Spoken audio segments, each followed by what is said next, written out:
Welcome. I'm excited to be here class. This is Menopause. And to see where from all this is to see where you all are at. So if you haven't typed it yet into the chat, type into the chat where you are from. We've got people over in Poland and Germany and Las Vegas, Nevada, Virginia. And it's so good to be here. We've got Colorado, Romania, Bucharest, Chicago, North Carolina, Michigan, Dallas, Texas, and I am representing California. And I'm so excited to be here with you today because I want to cover the biology behind sensitivity. Now, sensitivity. I grew up being very embarrassed as a child. I was a very sensitive child. I would get emotional when other people weren't. I would tear up and cry, and other people wouldn't understand it.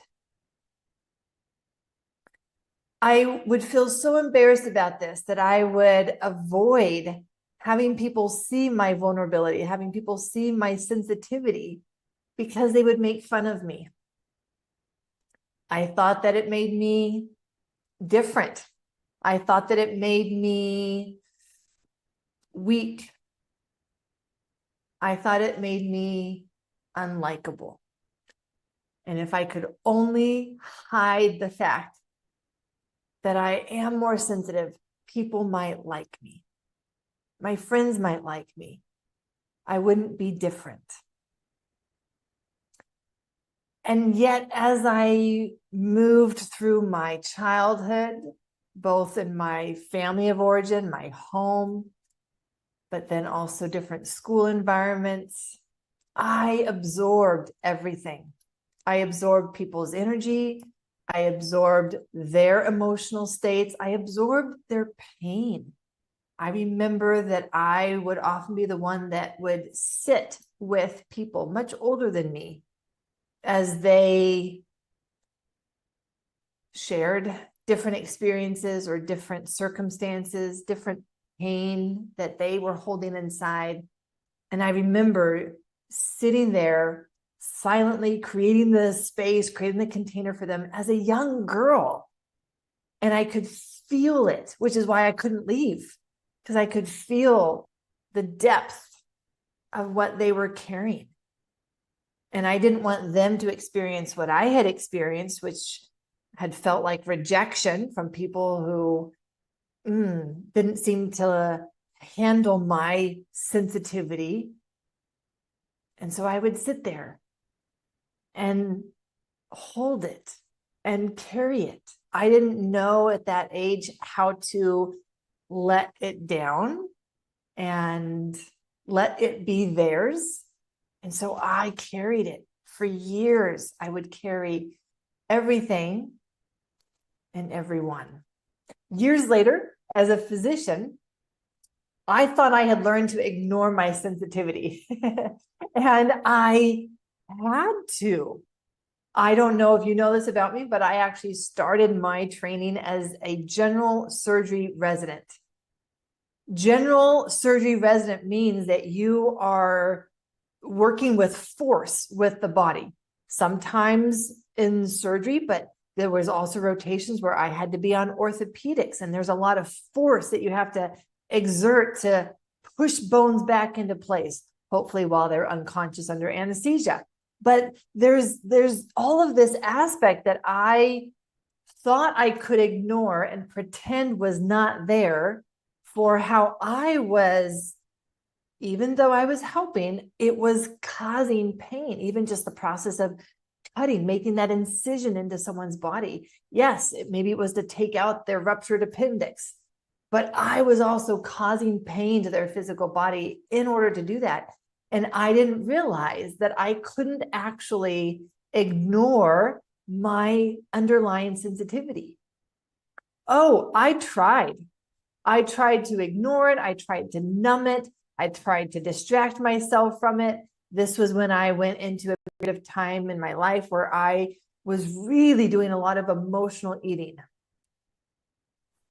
And the idea was, of course, this was all unconscious at the time, but the idea was that, oh, like I'm feeling this inner turmoil as I'm doing something that my sensitive nature is not aligned with, but I have to eat so much to keep those feelings down and just be able to push through. Push through. That almost became a motto for me. That became my way of living life. That became my way of getting through every day as a sensitive person in a overwhelming world. Can anyone relate to pushing through? If you've recognized that as, move, maybe I do that as well for my sensitivity. Go ahead and share that in the chat. I'm seeing a lot of yes, yes, absolutely, definitely. Well, then I'm in the right crowd. You can understand me. Where because of that sensitivity, it took me more energy, more strategies to be able to push through. And I remember looking at other people. I remember looking at this one girl. Her name was Christina. She was in my residency, and she was always so energetic. And she'd hop in. And I remember one time we met in the ICU, and one of her patients was in the ICU. One of my patients was in the ICU. And I'm feeling the exhaustion of having to push through to numb my sensitive nature. And I even said to her that day, how is it that you just have so much energy? And it really was because she wasn't as sensitive. It wasn't taking her as much energy in order to function, to push through, and to do her job. And so as I came into a certain experience in my life that was the hardest grief that I've experienced, it was in the context of years of living my life having to push through this sensitivity. But I couldn't push through this grief in the same way that I had figured out how to push through other things. I lost a person who was very dear to me. And the grief of that was so deep, so unbearable for me. And because of my more sensitive nature, I felt it more. I felt it very deeply. And I could feel it in my heart. I could feel it in my body. It literally did feel like I was trying to hold my broken heart together. And no amount of food could numb that grief. No amount of distraction was working with this amount of pain. And that's what happens in our lifetime. We are going through life and we experience a change. We experience a change. Menopause is a change in our inner biology. It's a change. It's a change for our body. And with that change, our nervous system can say, this feels too much. This feels unsafe. And we start noticing that what has worked before no longer is working as well. What has worked before is no longer working as well. Let me give you a glimpse into where we're headed to talk about this, because this is our inner biology that we're going to dive deeper into today. This idea that change requires energy, change requires capacity. Change requires a certain amount of energy. But when our energy is being taken up in pushing through our sensitivity, we don't have the energy for change.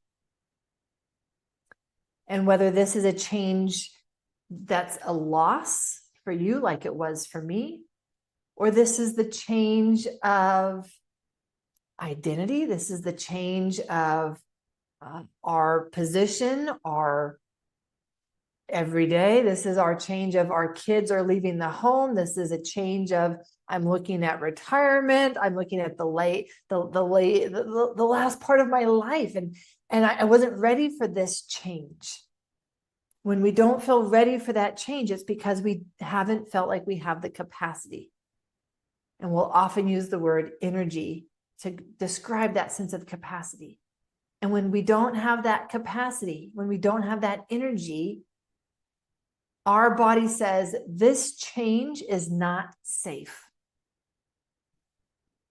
This change, this loss, grief, menopause, whatever the change is, this change is not safe. This is what broke my body. And what that looked like for me was waking up one day and not being able to get out of bed. Literally not being able to get out. From being and exercise, which one that I had used to distract myself from my more sensitive nature. No longer able to move, no longer to have the energy to even walk around. That's how my body communicated. What has been working is no longer going to work. And often what happens during perimenopause and menopause is that with the changes in the hormones, what has been working will no longer work. The hormone levels that we have had, our body has adapted to them. Our nervous system has adapted to them. It's what it's used to. And now there's a change. And change requires, I think you can finish the sentence for me now. Change requires what? Type into the chat. Change requires energy. That's right. I can see you putting in the chat. Energy. Change requires energy. Sensitivity can drain our energy, leaving us no capacity for change. And so as you're looking at your life at the moment, what would be your sense of your capacity to be able to navigate change? Does change right now feel safe or unsafe for you? And share that in the chat. Does change feel safe or unsafe for you right now? And as I ask you this, I'm not asking you to answer from your head. I'm asking you to answer from your heart.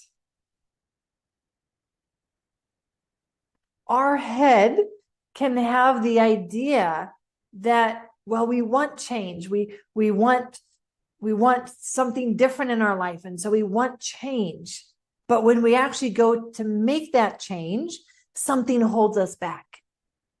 And that's often the fears and pain and insecurities in our heart. So as I ask you, does change right now in your life feel safe or unsafe? I'm asking you to not answer from your head. I'm asking you to answer from your heart. What would your body say? Not your mind. What would your body say for is it safe for change?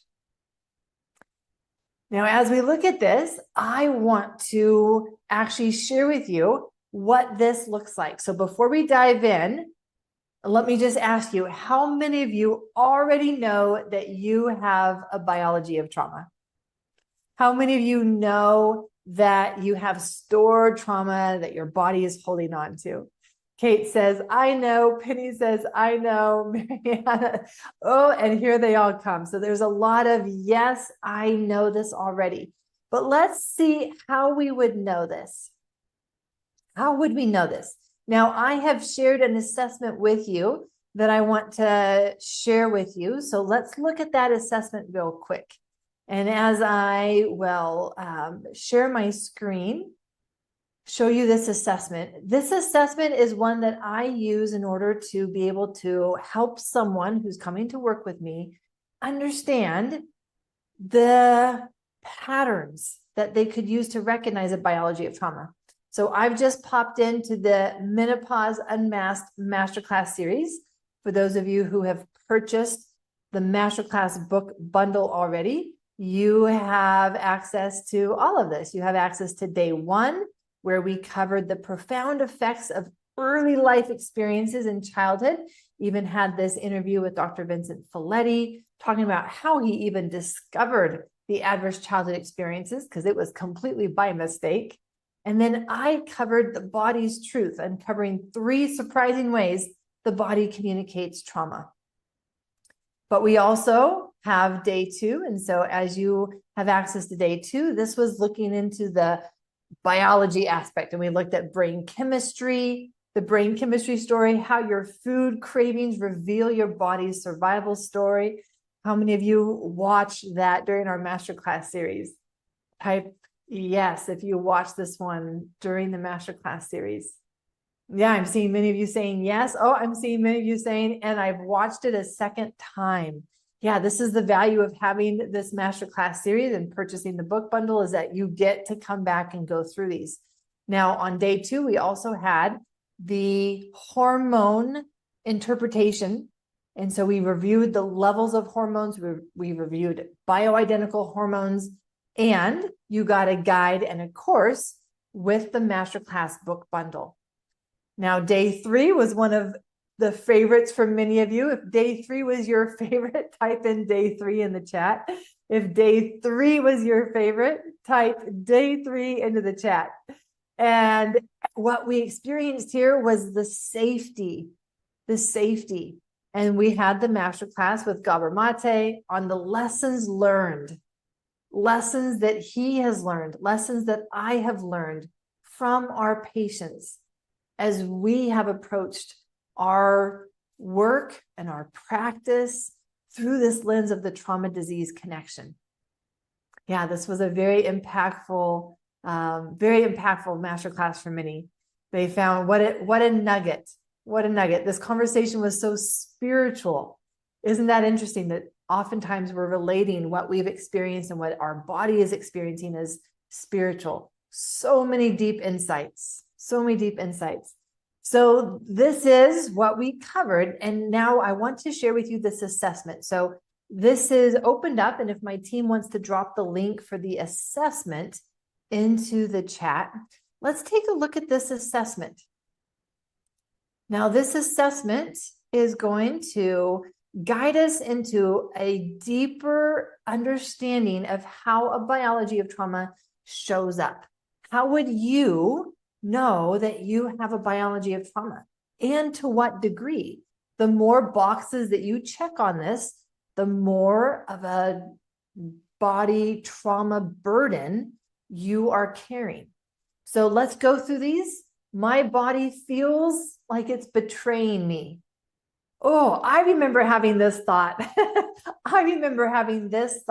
It happened in 2014 when I shared with you I was going through the deepest grief that I've been through, and it was, given my sensitive nature, it was too much for me at that time, and my body broke, and I felt like my body was betraying me.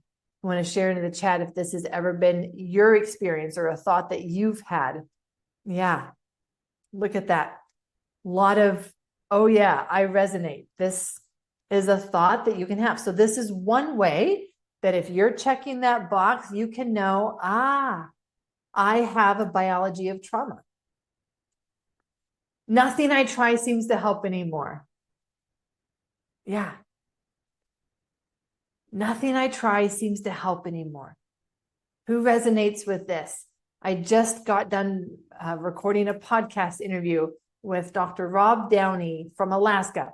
And one of the things that he talked about was how he sees his patients having more and more of their diet, of their exercise, of their life becoming restricted, becoming constricted. And this is what will happen over time as the body holds on to this trauma and it becomes more and more our biology. What about the third one? I'm more sensitive. Now, I think that that's why a lot of you are here today, is because you generally feel more sensitive. So isn't that interesting?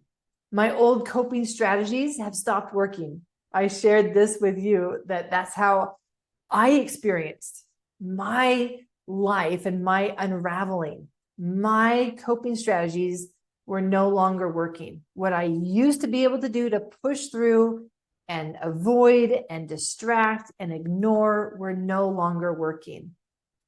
What about this one though? I feel like I'm falling apart.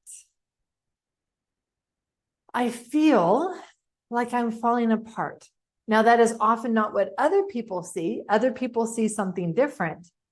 But at times, do you feel that inside? I feel like I'm falling apart. Sometimes people express the idea that it feels like a abyss, like there's no bottom. I don't know if I'm going to be caught, as I feel like I'm falling apart. I hear many people say, I don't recognize myself anymore. I don't like myself anymore. I feel like I'm free falling.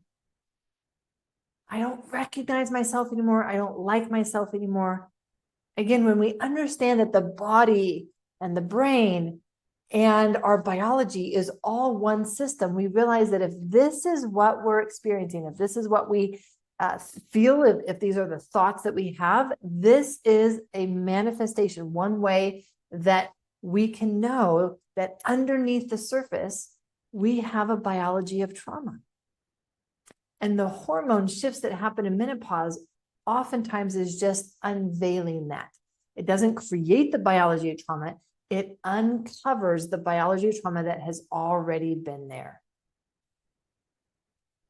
I'm exhausted. We've already talked about this one. Many of you have said that this is how you have felt exhausted, and part of it is because of the increased sensitivity. Everything feels overwhelming. What about this one? I've done a lot of therapy in the past. I've done a lot of therapy in the past. If that's what we've needed to do, it's often because we've had a large trauma burden. And a trauma burden creates a biology. And so then I know for sure my body has a biology of trauma. So question for you, and type this into the chat as your answer. What would be your reaction to learn that you have a biology of trauma underneath the surface? What would be your reaction? Would your reaction be one of surprise? Would your reaction be one of understanding? Maybe even relief to know that this is what is going on? Many of you have already said, I already know. I already know. Does it bring up sadness? Does it bring up grief? Does it bring up curiosity? What would be your reaction? Shannon is saying, I feel angry. It's been painful. Absolutely. Absolutely. And so let's go into the last question for this assessment. What word would you use for what you really want? What is it that you really want? Some people say connection, peace.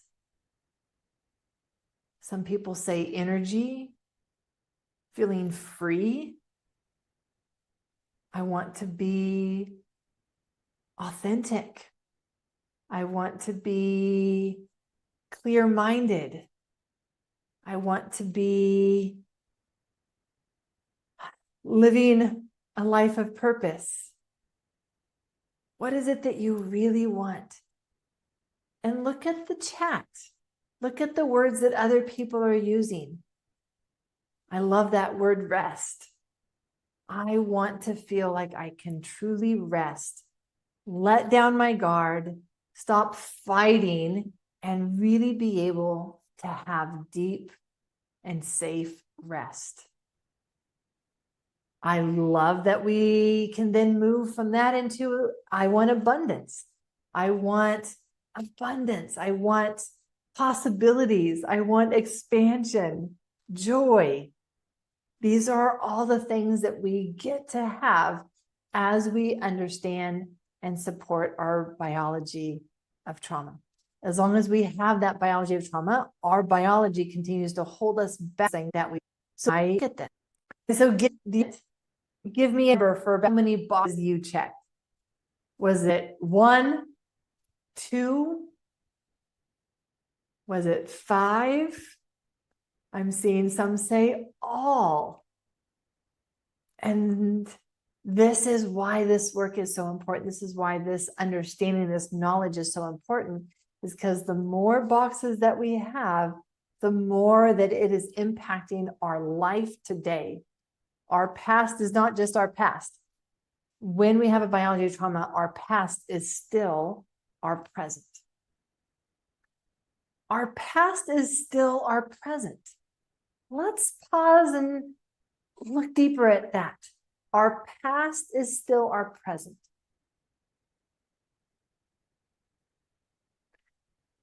And specifically, our sensitivity. How did your sensitivity serve you in the past? Maybe that's a question that you haven't thought of. How did your sensitivity serve you in the past? This was an important shift for me because I had always seen my sensitivity as a bad thing. And it had been a bad thing in the sense that it had created me feeling like I was different from other people. It had created disconnection from other people, but also from myself. I saw myself as weak, and that my sensitivity was something to be ashamed of and to hide. And once I started doing this work, the nervous system work, the deeper healing work, creating this safety that we're here to talk about, that was one of the important perspective shifts that I got to make. My sensitivity was how I survived. My sensitivity was how I survived. How is that so? How was your sensitivity something that helped you survive?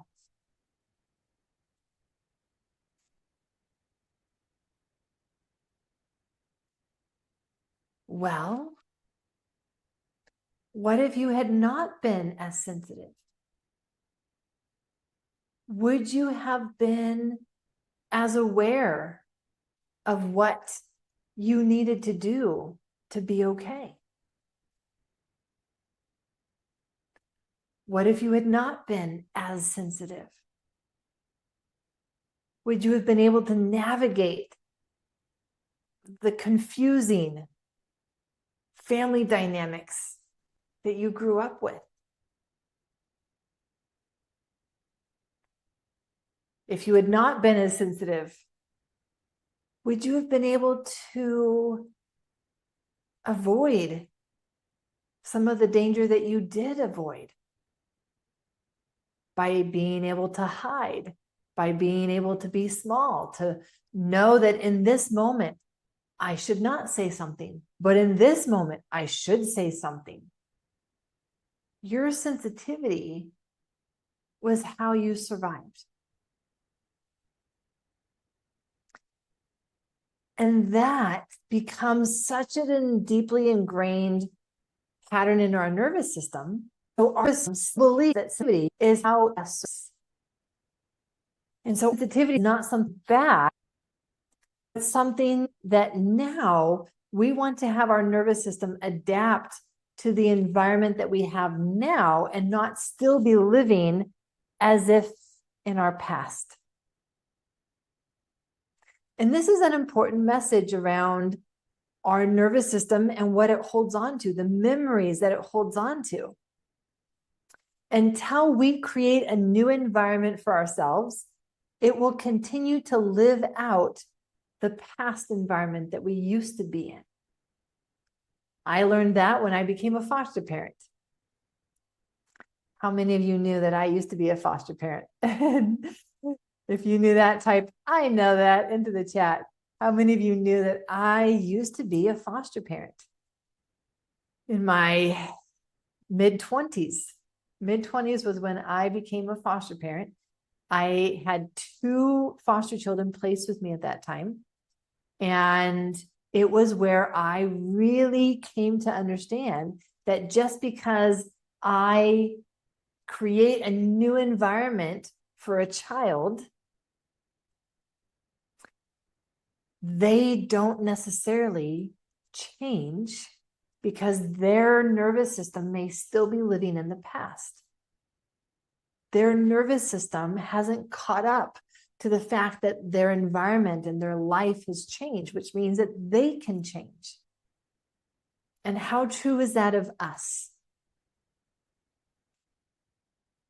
Our body can still be living as if it were in our past experience, not knowing that actually things have changed, which means we can change.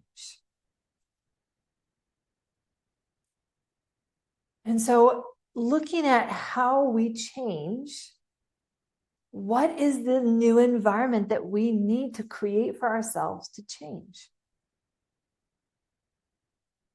It's going to be different than the past for sure. If the past was one of danger, well, this new environment needs to be one of safety, resources.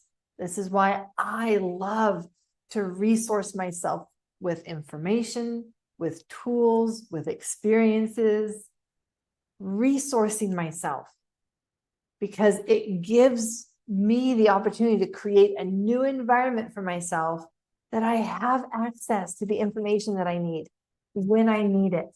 I don't have to be in that continued state of feeling deprived, feeling behind, feeling deficient, feeling like I don't have enough of what I need.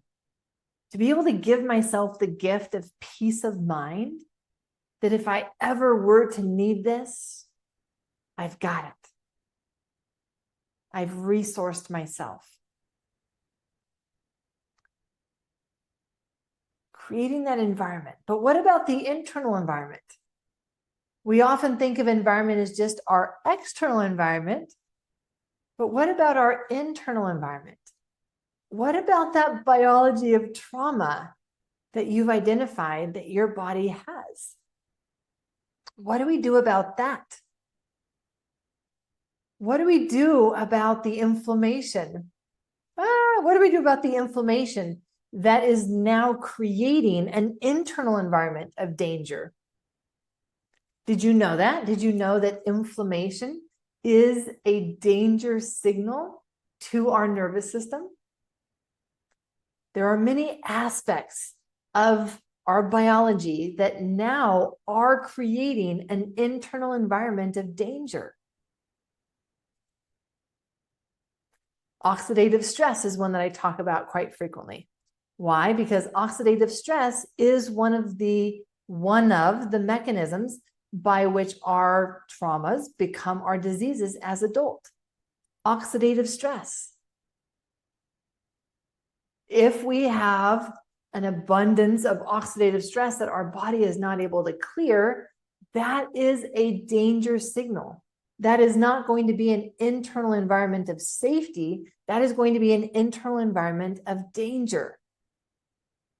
And our body does not know the difference between a danger that's outside the danger that of us to our system. It's the same. It's danger. And so it will carry out the same protective mechanisms that it has for responding to danger, helping us survive dangerous things. What might be other aspects of our biology of trauma that are communicating danger? What about nutrient deficiencies?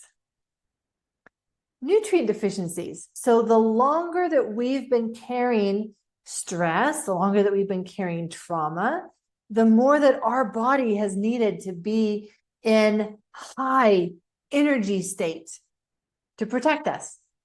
But the longer that it's in high energy state, it burns through nutrients. What is one nutrient that you can think of that our body burns through during stress? Go ahead and type that into the chat. What is one nutrient that our body burns through? Magnesium is a big one. Magnesium is one that I see all the time, a magnesium deficiency, a zinc deficiency. Now, zinc is, well, both, but let me talk about zinc for a moment. Zinc deficiency was part of a biochemical imbalance that I had growing up. And guess what zinc deficiency causes? Sensitivity. A zinc deficiency makes us more sensitive. When we have all the zinc that our nervous system needs, it creates this resourcing. It creates a resilience. But with less zinc, our nervous system is more sensitive. It's more reactive. I didn't know that I had this deficiency growing up. It wasn't until I was in my early 30s that I learned about this biology of trauma as I was working on my healing journey and realized that I was not going to shift my patterns. I was not going to be able to change how I was living my life until I supported my biology that was creating such sensitivity that I was getting overwhelmed by everything. And by supporting my biology of sensitivity, I was able to be sensitive, still have my empathic nature, but not be overwhelmed by it, not be shut down by it. Magnesium is a common nutrient deficiency that we see. Even if you look online, do a research online of magnesium deficiency, you will see that it is a common deficiency, one of the most common deficiencies in the Western world. Magnesium. Well, what does the body need magnesium for? Why would a magnesium deficiency affect us in any way? Well, again, if you do your research, you're going to find that magnesium is used for over 300 reactions or actions in your body all the time. Every second, your body is using up magnesium to digest your food, to make your thyroid hormones, to make ATP for energy, to get sugar into cells for you. All of these things take magnesium.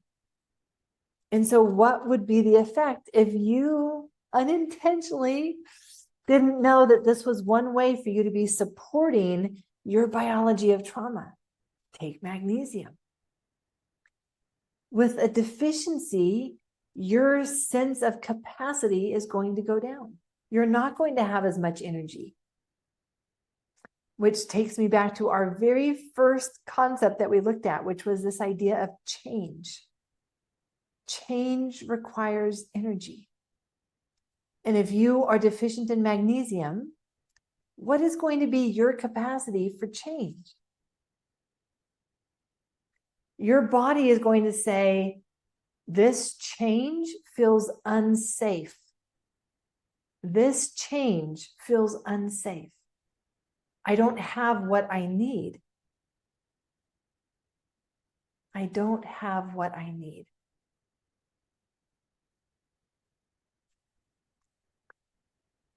This is why it's so important to understand this biology of trauma, especially as a person who's more sensitive and going through menopause. Because if this is our biology, and now we're adding the changes of menopause, things are going to unravel, and they're going to unravel in a way that will lead to one of two roads.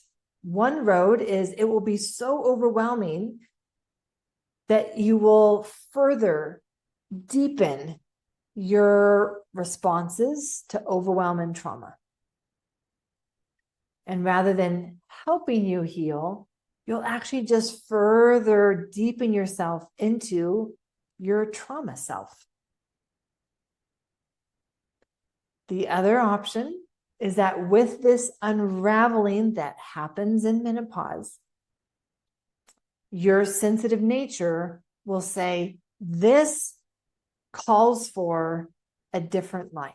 This calls for a different way of living life. This calls for the change and creating the safety that I've always needed to do, but now I need to do. And that choice leads us down a different path where the unraveling will be the unraveling of defenses, of safeguards, of walls that we've put up, constructs that we've put up to try to survive our life and push through our sensitivities. Those are what get to unravel, leaving us able to be more authentic, more our true selves, more of a sense of wholeness, and in our best health. So the unraveling will happen in menopause, regardless of who you are. But for those who are more sensitive, the unraveling is even more intense. And so it leads those who are more sensitive to a crossroads where they have to choose this unraveling that feels so intense.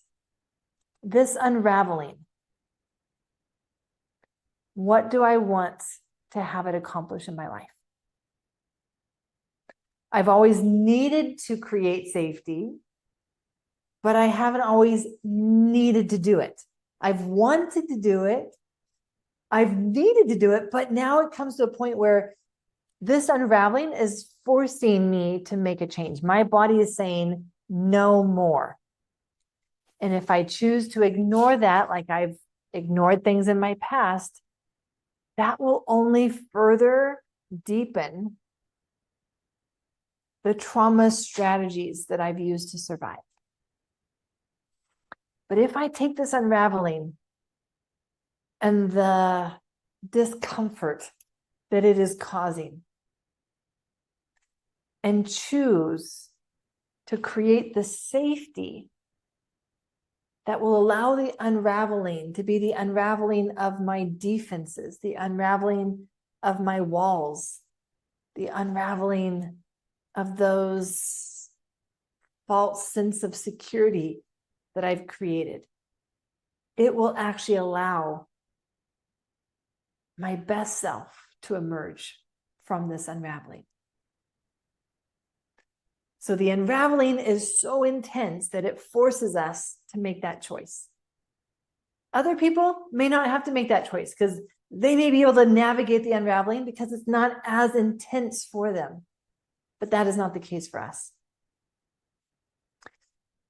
And so this idea of the biology of trauma, how are we creating that safety? That safety has to be created through the 3 levels that I talk about in my book.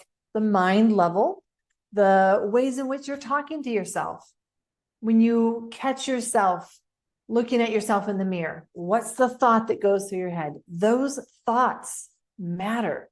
Your self-talk actually matters. Your body is listening to you talk to it. But we also need to work on the body level. We can't just do the mind. We just can't change our mindset and change what we think. We have to go deeper because that's where the impact of trauma has been. It's where the impact of the biology has been. And so we look at the body level and this idea that we have programmed responses, just like we can drive home and not even think about driving home because we've done it so many times, we just can do it on autopilot. We can be thinking about something else while we drive. That's what our body has done with us. with these trauma responses. We respond in ways that this is just how we've always responded. We can be doing emotional eating and not even realize that we're doing emotional eating because it's just what we always do when we're feeling lonely, when we're feeling scared, when we're feeling depressed, when we're feeling angry. It's just the default and we don't even consciously recognize it. So those programmed responses are at the body level, and we need to address those to create the new environment of safety that will allow ourselves to change. But let's talk about this biology. And I want to share a few things from my book that might be helpful for you as we look at what does it actually mean to be able to support and address a biology of trauma.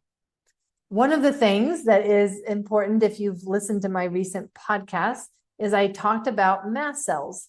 So mast cells are part of a biology behind sensitivity.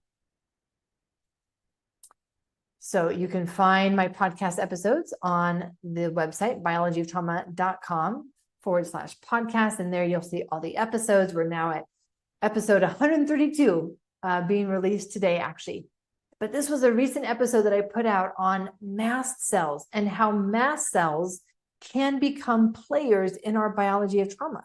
Well, what are we doing about that? Well, let's look at what we can do.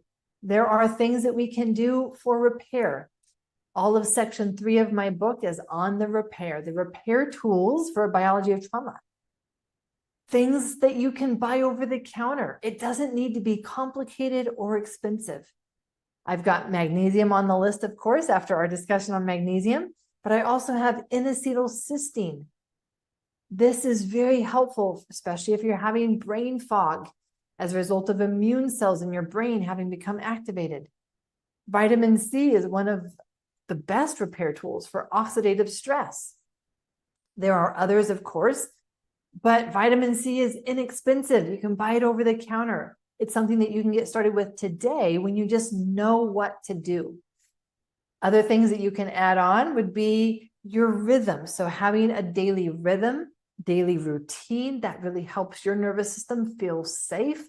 Our nervous system likes to plan ahead, likes to know what's coming. It doesn't always like surprises. Our nervous system needs to have rhythms and routines to feel safe. Well, what about sleep? There's a whole science around how to optimize your environment for you to sleep well. If your nervous system is picking up any cues of danger, it's not going to sleep well. So I've laid that out in my book. And then red light. And so red light therapy is one of the ways that we can start to support our biology of trauma. Red light therapy is very helpful for our mitochondria and our energy production. And I want to come back to this concept. Like if you hear nothing else today, this is what I would want you to hear. Change will always feel unsafe when we don't have energy.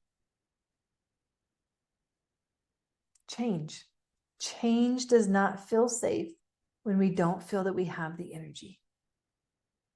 And so that's part of our job as we learn to support a biology of trauma, is how do I increase my capacity?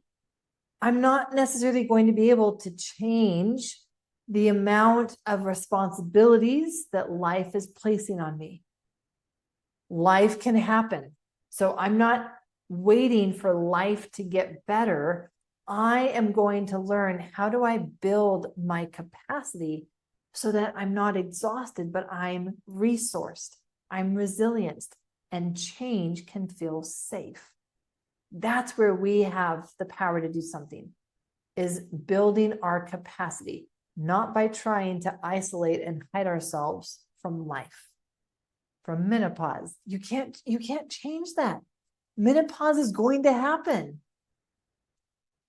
And so we either get scared of it, don't feel safe with it, and it unravels us in different ways, or we can say, all right, then I can see how where I can affect change is to learn how to build my capacity by addressing and supporting a biology of trauma. Now, the hormones can be helpful during this period of time, which is why I wanted Dr. Betty Murray to come and speak with us on day 2 and provide us her hormone lab patient guide. So the hormone can be used to capacitize while the system can be available tools, not right for everyone, which is why she went over when bioidenticals are not right, are not going to be helpful, and what can go wrong with those, because that's a part of this puzzle as we look at the biology of trauma and how can we stabilize our nervous system. So as we wrap up, I want to share with you something that was very meaningful for me, which is what Gabor Mate said about my book. He said, few other works combine, such as this book does, personal history, rigorous medical education, and psychological penetration, the scientific investigation and clinical experience in guiding many others to healing. This is a fascinating script of education, he says, and a healing manual. What I want to share with you is how much is possible once we understand that we have a biology of trauma, that it will impact us as we navigate life, as we navigate change, as we navigate menopause, as we navigate our own sensitivity. But there is so much that we can do. And I want to have that be our message of hope as we are closing. Now, I'm going to open it up for questions in a second. I do want to mention that there have been many questions that have come in saying that they wanted to purchase the Masterclass Series and the book bundle. They weren't able to. So I am going to open that up for 24 hours again. And so for 24 hours, you'll be able to get into the purchase the Masterclass Series. I'll also put the replay for this up that you can watch again. And you can purchase the book as part of the Masterclass book bundle. Let me actually just share with you that. So if my team wants to drop the link to that Masterclass book bundle, I can share with you quickly what that is. And this is where you get the whole Masterclass series that we had this last week, all of it, the day 1 content, day 2 content, day 3 content, as well as the worksheets, the assessments, and the lab interpretation guide and course for the hormone levels. So Masterclass book bundle, and what you're getting is a whole bundle, over $400 included in this bundle, and it's at the cost of the book. So you get the hardcover copy of the book. For those who are in the US, you'll get the hardcover if you can provide me a US mailing address. For those who are international, I'll send you a digital copy once it releases on September 23. And you get the book on the biology of trauma to walk you through all of the framework and the science and these different repair tools. You can come onto this page, click the link in the chat to come on this page and read what others say about the book, watch these videos. But this is my gift to you, a whole bundle that goes along with the book for you to be able to go deeper into your understanding of the trauma stored in our body and what we can do about it.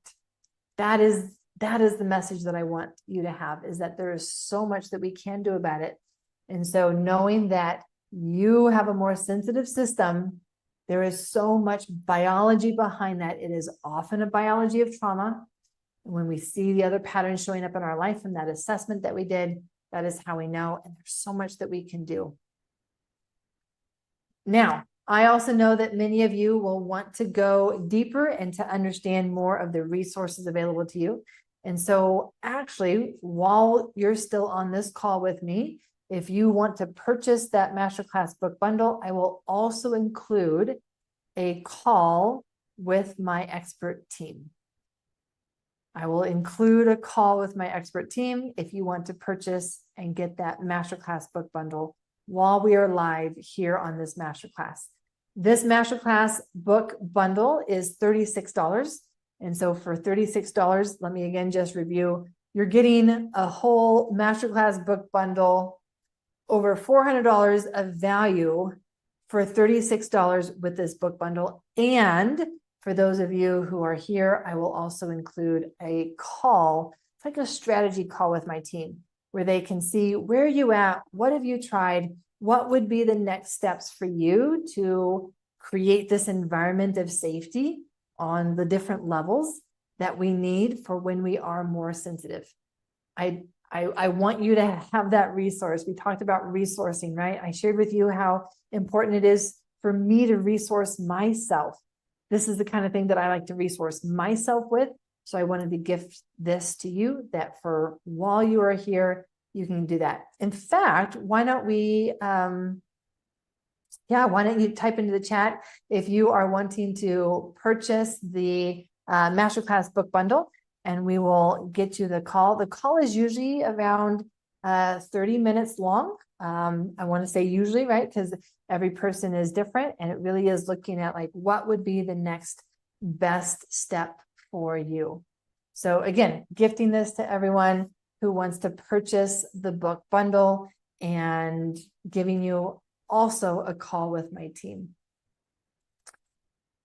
So with that, Heather's saying she just ordered it. Yeah, just purchased, says Yael. Jen says, I'm buying the book bundle. So my team will send you a message here with that link that you can schedule the call.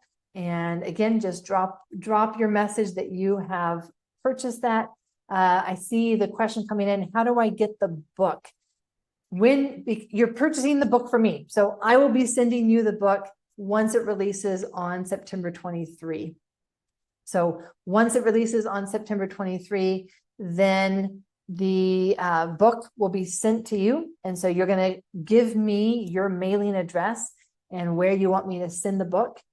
Let me just be very clear again that if you are in the United States, that would be a hardcover copy of the book that I can send you. Those who are international, because of additional shipping costs, then I would need to charge you a lot more for this bundle. And that just was logistics that we didn't want to have to take care of. So you're still getting all of the Masterclass series. You're still getting all of the bundle.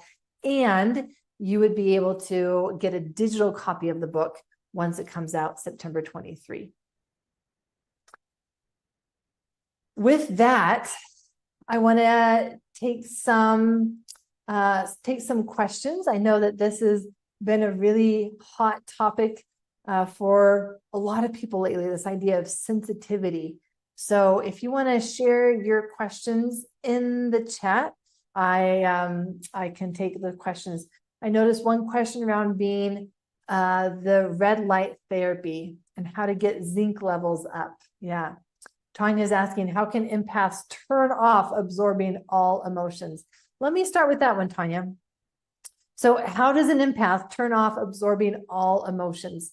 So much of this is going to be supporting your biology. If you have a zinc deficiency, you are not going to be able to turn off absorbing all emotions. If you have a B6 deficiency, you're not going to be able to turn off absorbing all emotions because your nervous system is more sensitive. It's your biology.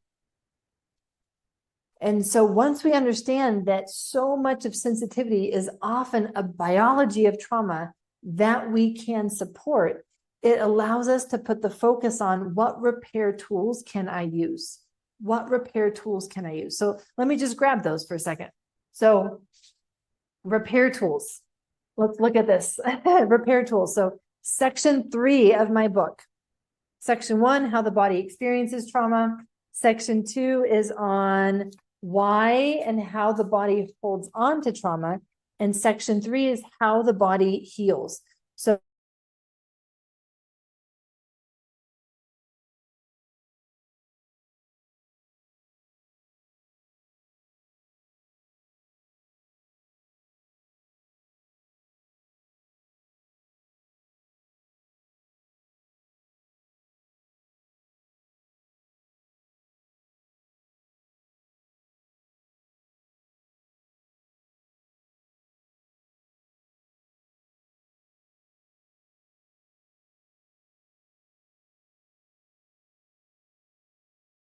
where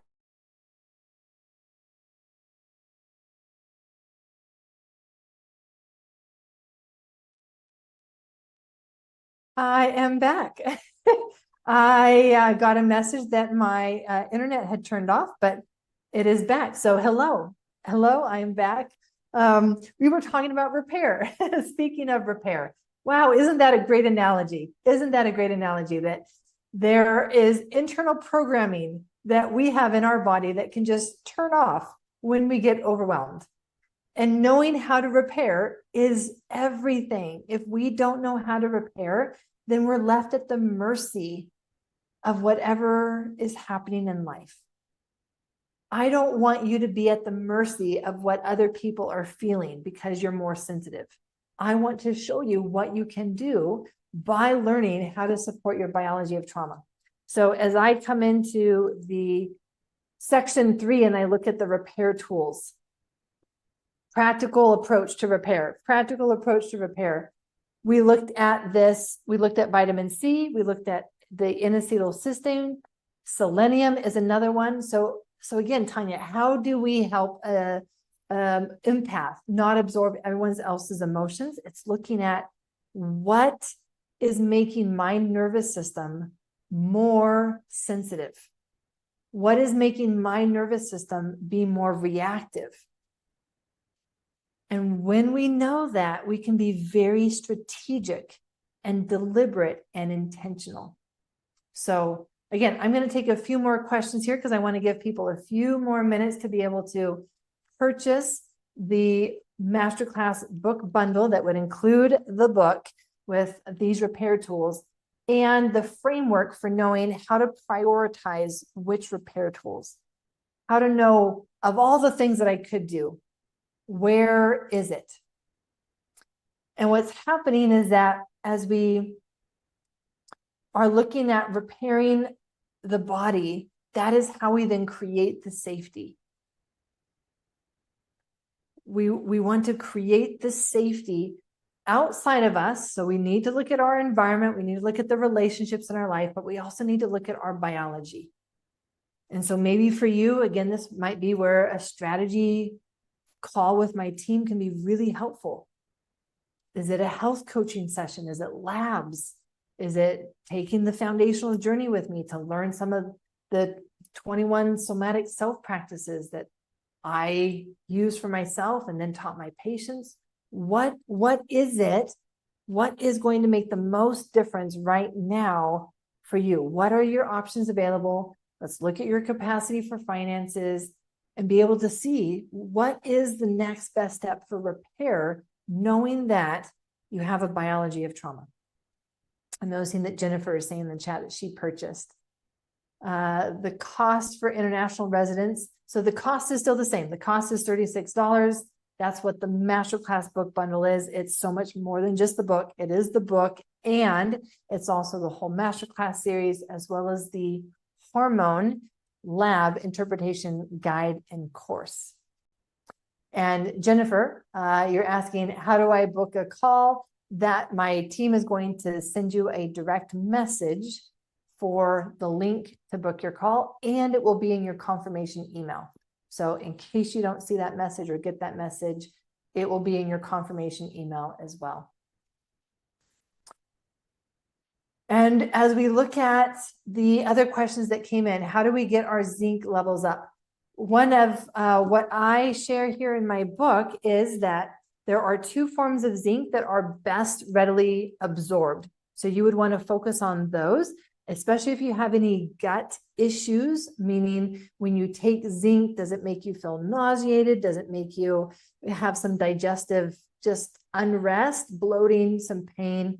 Then you can take the form of zinc that is easier on the digestive system, easier on your stomach. So that is zinc orotate. Zinc orotate. Let me just type that into the chat here so that everyone can know how to spell that. This is the form of zinc that is very well absorbed and easier on the gut. Nadia is saying, I want to purchase the book, please. Yes, let's make sure that you get that link for the Masterclass book bundle and get you the bundle as well as then the call with my team. I'm seeing some requests for that link again. Let me find the link and let's see. There we go. Thank you, Vina. Vina's on my team. She just dropped the link in the chat for getting the Menopause Masterclass book bundle. Yeah. And so there are different forms of zinc. Zinc picolinate is another form of zinc.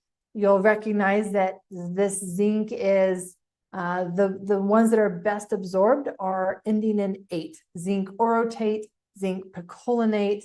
And so this is a form of zinc that can be really helpful.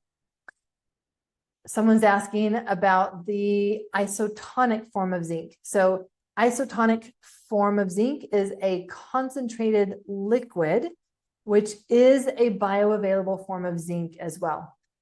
So for those of you who have a lot of digestive unrest, liquids are a great way to get nutrients in.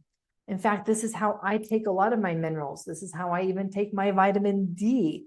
This is how I take my zinc, is with liquid.